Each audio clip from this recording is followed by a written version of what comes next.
The Thing is a brawler and off-tank focused around providing space and a ton of crowd control through his stunts and survivability. So as a top 500 player, after solo queuing with him to Celestial and above in the first few days of the half season, let me explain how he works so you too can know how to actually play him. Let's dive into it. The Thing's primary lets him do 2 jabs every second, dealing 40 damage each, so a burst of 80 damage every second. That being said, there's a pretty long delay or wind down time between each couple jabs, so you may want to cancel these with any of your abilities, for example your secondary fire, Stone Haymaker. Your secondary fire lets you charge up a big punch that deals a large chunk of damage against any targets that it hits. The punch reaches up to 8 meters away, and just like your primary, it pierces shields as well as enemies, meaning you can hit several enemies if they are clumped up and within range. If you're trying to hit targets that are above you, then it obviously helps to jump to close the gap a little bit. The secondary fire's vertical hitbox seems pretty forgiving as long as the enemies are within range. Charging up takes about a second, and the big punch deals 90 damage. Activating the secondary ability also gives you an additional 50 bonus health for the duration of the punch animation. If you're moving when using the charged up punch, then you will get slowed down a little bit. This is pretty easy to circumvent though, and if you just jump in any direction before you start the charged attack,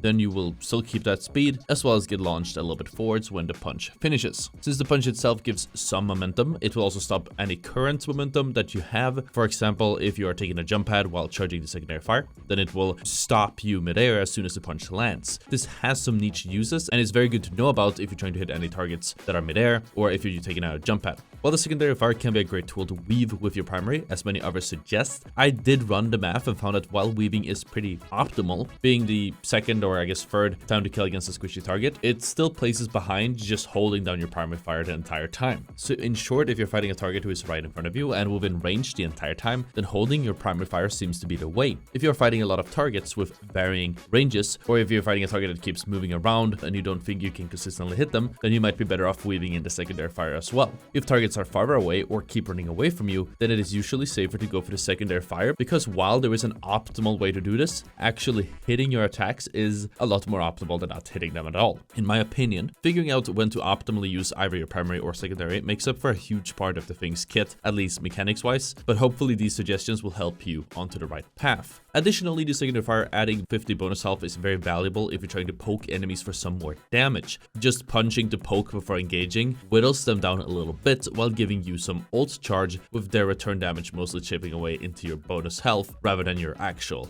health. A quick tip I want to give you guys, especially when charging up your secondary, is turning away to face away from your enemy, especially if you're playing against enemies that can headshot or have massive headshot damage like Hela, Hawkeye, or Black Widow. The charged punch makes a very telegraphed animation that is very easy to headshot, but if you're turning away, then they can really only shoot your big lats, which significantly hinders their damage. Sometimes when running up on the enemy team, I intentionally do turn my back to them when I'm running up as well, even if I'm not charging a punch, just to mess with their aim. That being said, make sure you keep turning around so you don't walk into the enemy team but actually knowing what the hell is going on. This also has the added benefit of forcing you to look towards your team, which gives you an idea whether they are actually following you or not. The Thing's passive makes him completely immune to launch ups, knockbacks, and other displacement effects. Many channels have already gone in depth with what abilities work and what ones don't, but it can really be boiled down into one sentence. The Thing can't be moved, but it can be stunned. While he can't be knocked back, this doesn't stop abilities that stun him from, well, stunning him, as they would any other heroes. For example, the Thing won't get knocked back by Hulk's ultimate, but he would get stunned from his curse ability. Next up, the Thing's charge ability is what makes him from a static boulder to a rolling one. It is also one of the most important abilities in his kit, as the impact that it has can be absolutely massive to the point of carrying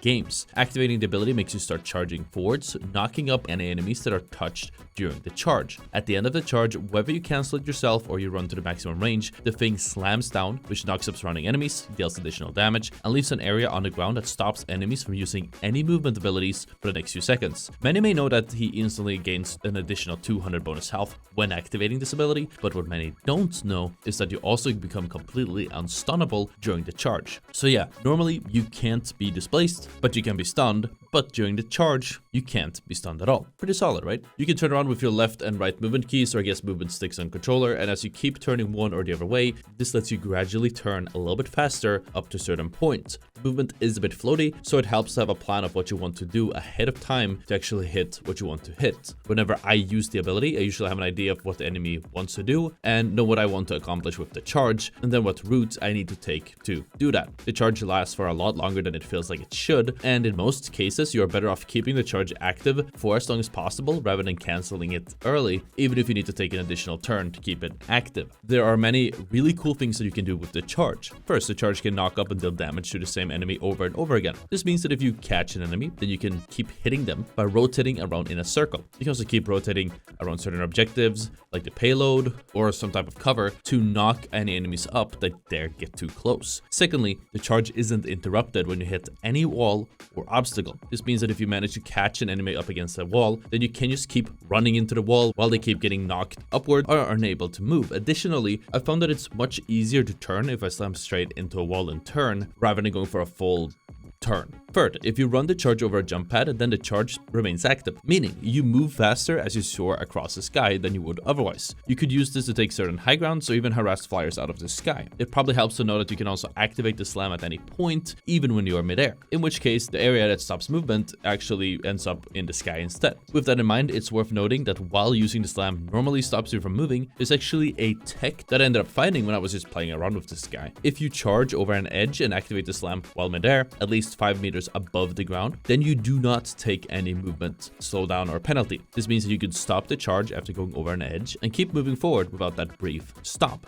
There seems to be more to it here because I sometimes get a larger movement boost from nowhere, but I'm finding it hard to replicate, so I can't go too in depth with it yet. But we're going to cover some advanced movement on this channel, so make sure you subscribe. Anyways, fourth, thanks to your huge health pool and the rest of your kit, one very underrated thing I like doing with the thing is shutting other things down. If they walk past you to harass your teammates, then you can just pop your slam on the ground and body block the other thing, which stops him from being able to walk back. If you can match his movement perfectly, then he is stuck and your teammates can easily kill him. Even better, since your hit is so massive, it also oftentimes blocks the thing from getting any heals at all, which gives you a free kill. Additionally, the slam stops him from using his own charge or his leap ability, which we're going to cover later, which gives you a massive effective damage gap as well, meaning that whoever uses their slam first wins in a 1v1 situation. Obviously, since he is unmovable, the thing won't actually be impacted by the slam other than the damage, so if you find yourself ramming into one, you're usually better off instantly slamming him after butting heads, and then you're starting to punch him and try to stop him from moving if necessary. Fifth, the charge is a great health battery. Sometimes if the charge is off cooldown and I'm about to die, or I just need more health, then I might pop the charge, not necessarily to run away, which isn't always necessary or something that I actually need, but just to get that additional health boost to survive what's about to hit me or potentially kill me. Sixth, another great use is preemptively countering certain ultimates. For example, if Hayla has ult and is about to descend because she dies or the time runs out, then I could charge where she ulted from and either slam the ground or just spin around where she is about to land. The slam stops her from using her bird form and getting out, which lets me and my teammates easily kill her. And the spinning around pisses her off and stuns her as well, which is really fun. Another great thing about this ability is just how effective it is at stopping dashes. If an enemy with a dash ability, such as Soloq or Black Panther, or hell, even Wolverine with his dash or grab as much as even touches you during the dash, then it will immediately get cancelled and they get stunned on top of you. If you can predict that they're going to dash, or if a Black Panther is going crazy on your backline, then you can just pop your stun ability next to whatever target they want to get, and if they mess up, then they get stunned and they are unable to do anything but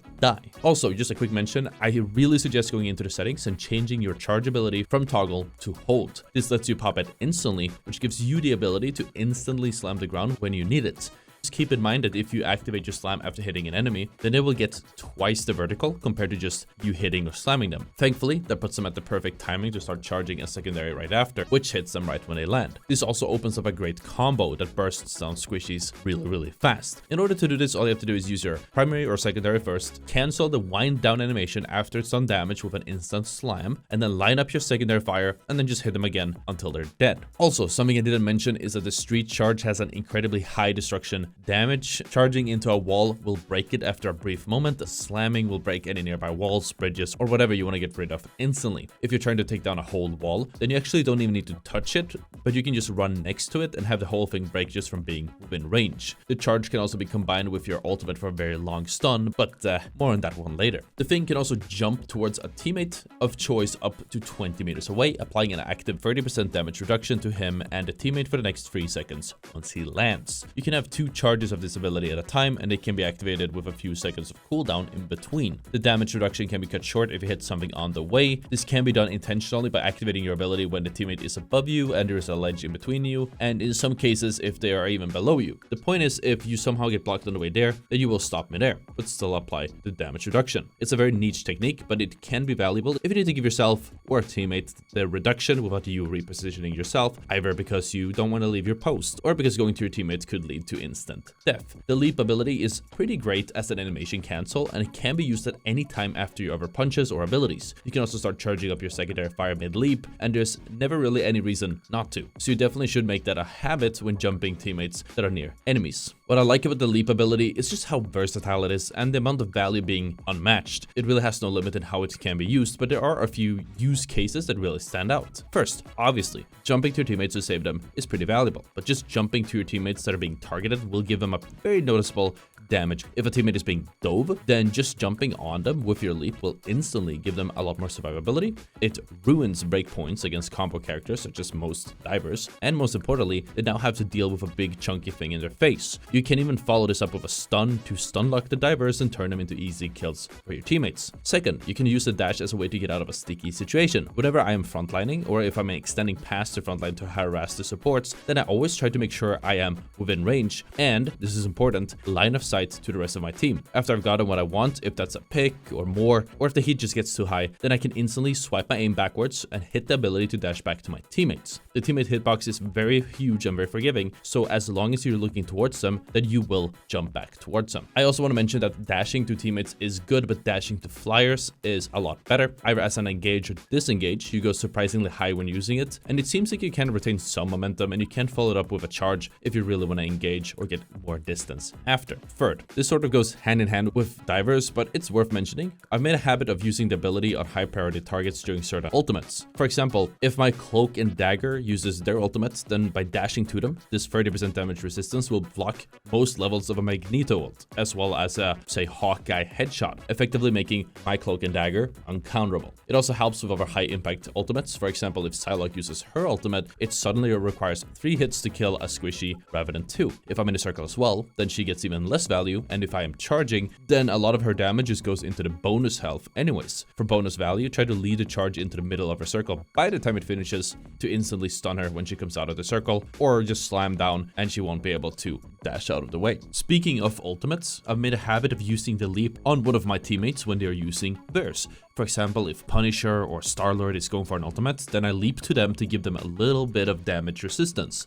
It really goes a long way. In short, you can think of the buff from the leap as sort of a Magneto bubble when it comes to when you want to apply it and not. The leap can also be used when rotating from spawn, most efficiently so if you're using it on teammates that are dashing. If you time it right on a teammate that as they're using a moved ability, then you will fly even farther, sometimes even all the way to where they are landing, rather than landing at your maximum range where you were aiming when activating it. Just by hitting the ability at the right time, you can extend it so much farther. And lastly, if your teammates are close enough, then you can use it as an engage before using your charge and ultimate. The Thing's ultimate, Clobbering Time, turns the hour to clobbering. Activating the ability makes the Thing instantly smash downwards and create a wall that advances, knocking up and then stunning any enemies that it touches for 2.5 seconds. The wall advances up to 18 meters away, is 10 meters wide, and it starts at your feet, meaning that it stuns enemies that might be right on top of you or right next to you. It's also 3 meters high, meaning some enemies easily can dodge by dashing upwards. The ability stops growing once it hits an obstacle such as a wall or map geometry. It's worth noting that despite what it might seem at times, the wall doesn't go through enemy shields or barriers. The wall deals 100 damage, which is enough to one-shot one-shot anyone that just got revived by Adam Warlock in his ultimate. Clobbering Time can be activated mid-air, in which case you yell out the voice line and keep falling down until eventually you send it out as you slam into the ground. This doesn't have any positive effect unless you intentionally are going for certain place where you are hanging on a ledge before dropping down, so I recommend using it when your feet are touching the ground. That being said, I found this charge spot when experimenting with this very play, and I wanted to show it off for you guys as well. Just go to the edge of this jump pad, charge towards the ledge, and just keep going. You will land on this high ground here, after which you can just jump onto the other side and then activate your ult after jumping towards the slidey part, and then all you have to do is wait until enemies are close enough, and then you just slide backwards and drop on them. It is a bit awkward to use since the ability seems to struggle when used on slopes or in areas where there's a lot of stuff lying around on the ground, so be mindful when activating the ultimate when there are large rocks or pebbles on the ground, or if enemies are on different levels than you, or you're going to be severely disappointed. The ultimate can be used in countless ways and is insanely strong at winning you fights if your teammates are there to follow up. If you combine it with your charge, then you can keep enemies out of the fight for several seconds, making them susceptible to the follow-up damage from your team. You can either charge straight through the enemy team to disrupt them and put yourself in the perfect position to pop your ultimate, or get up right next to them, use your ultimate, and then charge through the stunned enemies to keep them stunned for longer. As for damage, there is a one-shot combo that gets most squishies. After hitting your ultimate, hit them with a secondary fire, and then cancel the wind down with your charge ability and instant slam. If you don't have your charge, then the fastest burst here is a double primary followed by a secondary. Since the ultimate is a full stun, it can also be used to destroy channeling abilities and ultimates such as Doctor Strange's portal, or if you're good enough at predicting as well as reacting his ultimate. It would also cancel abilities like Wanda's ultimate, assuming she would get close enough. Since it is a full stun, it will also stun enemy things as long as they aren't charging. Next up, we have the team ups, and at the time of this video in season 1, the Thing has the team up Cosmic Fastball, which lets him pick up Wolverine and throw him towards the crosshair. The longer you hold the charge, the farther Logan goes. Once Logan touches an enemy, then he will yoink them and pull them with him to the ground after he can hit them with significantly more damage, much like his normal yoink ability. The Thing can also use his dash ability after throwing Logan out, which makes him follow the mean kitty wherever he wants to. The Thing also has a team up with Invisible Woman. This gives him an additional ability that when activated adds up to 100 bonus health, continually trying to keep that additional bonus health at 100 even if you take damage until the ability runs out. Having additional bonus health, especially when so much of your kit already provides you with some, is huge, but due to the large wind downs of both the Thing's primary and secondary, this means that you can use the team up as an animation cancel as well. What I normally do when engaging an enemy is close the distance, hit them with my primary or secondary, and then instantly pop the team up, which lets me keep the bonus health up for as long as possible when I do need it, while also weaving my abilities together to ensure I deal as much damage as I can in the shortest period of time. When it comes to your positioning and game plan as the Thing, there are a lot of different ways you can play him. Generally speaking, you want to put yourself in situations where you're in a sustained brawl rather than needing to play shields. Ideally, you want another main tank to play with and help them. If you have a diver or you have a brawler like Thor, Venom, or Captain America, then you can jump in with them using your leap and help them out while destroying the backline with your crowd control. If you have a shield tank like Strange or Magneto, then you can either jump in and force a brawl on your own, assuming your tank has enough space, or play with them but aggressively putting pressure on their front line thanks to your abilities piercing shields. If you're up against a dive composition or your backlines are struggling with certain flankers or dives, then you can also play next to your supports and let your other tank deal with the front line if necessary. As I mentioned previously, you have the perfect kit to shut down most melee heroes and flankers down, and by being next to your teammates and actively using your kit, this means they won't be able to dive properly. If you do find yourself as a solo tank, which sadly will happen a lot, especially in this meta, then you can still make it work. Focus on applying pressure on the front line, but stay close to walls and stop yourself from taking too much damage, since unlike Strange or Magneto, you don't have that shield that can immediately get you out of trouble or give you a little bit of respite. I normally try spamming my secondary fire here to keep poke damage for an ultimate, while also continually giving myself a nice padding with the bonus health, and staying within the line of sight for my healers to keep me up, with my charge ready if I need a quick buffer of 200 bonus health as well. If there is an opening to go in, either because enemies give me an opening or one of my teammates jump in, then I might take it, but staying alive and stopping the enemy front line from running in for free by punishing them stuns and damage is your best play here. Obviously, you also want to keep taking space if it is up for the taking and contesting it without giving it away for free. That being said, sometimes you need to force a 1v1 against some annoying flanker or solo jump their backline with a big ultimate combo. Generally speaking, looking for opportunities to harass the enemy backline, especially their healers, is a huge part of your job as the Thing. No matter what the rest of your team is doing, as long as you can get away with forcing these fights alive. What matters the most, as long as you have a teammate within range and line of sight, then you are able to make any plays that you want with the ability to instantly jump back to your team if necessary, thanks to your leap. Also, one small thing I haven't mentioned that I don't really know where to add to the guide: you can easily body block your teammates from incoming damage, and if they're small enough, then you can clip onto them and cover their entire body with yours by walking into them. I've done this several times whenever one of my supporters gets hit with like a strange ult or something, and it ended up saving their lives. Also guys, I just want to mention something really quick, and that's that we've opened up the Patreon again, and for only $5 a month you get access to ad-free videos, as well as early access to scripts for videos that still haven't been released yet. For example, the guide for Invisible Woman is up there right now, so if you subscribe, you'll be able to make use of that off of RIP. So go check it out at patreon.com/ottr. Overall, I wouldn't say there are any heroes that you realistically need to or can ban if you want to play the Thing, but you should think twice about playing him if you're facing certain heroes with a lot of poke damage, such as Hawkeye or Black Widow, or flyers, as you literally cannot reach them, nor protect your own teammates from their abilities without a shield or any other defensive abilities. Certain other tanks like Penny or Groot make your life really hard as well, since Penny's spider nest takes forever to break on account of your low damage, and Groot cuts you off from your healers while simultaneously stopping you from being able to jump back to your own team. As I mentioned, the Thing will generally benefit from having another tank of some sort. He can solo tank if necessary, but this puts a lot of unnecessary strain on him, as he has to play 2 roles at the same time or make the decision which one he wants to play every single fight, and he will be unable to go for any of the optimal plays without someone else taking care of the front line or who's there with him on the back line. You could run the Thing with a single diver duelist, I guess, but it's pretty awkward to run and has a lot of room for error when you can have it much easier with another tank. Overall though, this hero is a lot of fun to play and has an insane amount of potential, especially as the games become more and more coordinated. As a duelist, having an enemy being completely stunned and knocked up in a predictable arc is the dream. And don't let me get started on the stun locks the Thing can do with his ultimate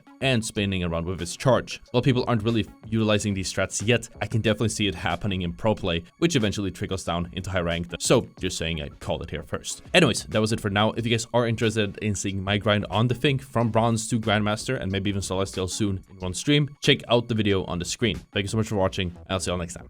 Peace out.